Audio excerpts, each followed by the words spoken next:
The wind chills like we have tonight can mean big trouble for folks without shelter, and that's why warming centers around our state are important on a night like tonight. As News 8's Josh Scheinblum tells us, the one in Middletown is expecting a good crowd. He joins us live. Josh?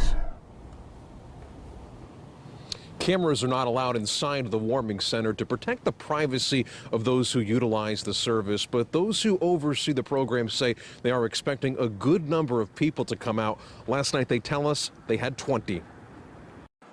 If all the people in downtown Middletown Tuesday bundled up wasn't indication enough that it's cold outside, just take a minute to listen to Kenneth Smith. I'm still out here. I gotta stay out here. When we met Kenneth, he told us he'd been braving the frigid temperatures for the last 6 hours, waiting for the warming center here at the South Congregational Church downtown to open up for the evening. And as you can tell, my lips cannot hardly move, they cannot hardly talk, but it is cold out here. The church this week is serving as a warming center as part of the city's task force on homelessness, a program overseen by a local nonprofit organization called St. Vincent de Paul. Ron Crom is their executive director. It's like an all-night drop-in center. It's really not a shelter. It's a church hall.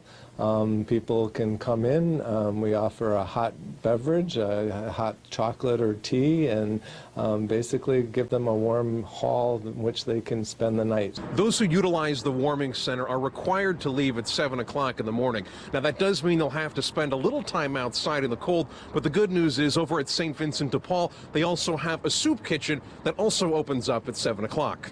Ron says when people without a warm place to be come in and eat, they also take steps to make sure they'll be able to get by when they do venture out into the elements. At their central offices on Main Street, they have a room full of winter gear to give away to those in need. They ask down in the soup kitchen. We sometimes will have a distribution time when we give it out. Sometimes we'll take stuff to the warming center. A hat, gloves, a warm meal, and a roof over one's head may not seem like much to most, but Kenneth says they can quite literally, on a day like this, be the difference between life and death. You can't say it don't come in handy, because it does. South Congregational Church will serve as the warming center here in Middletown for the remainder of the week, but do take note if you need to utilize a warming center, that will be changing over to the Holy Trinity Church on Main Street next week. For now, we're live in Middletown. Josh Scheinblum, News 8.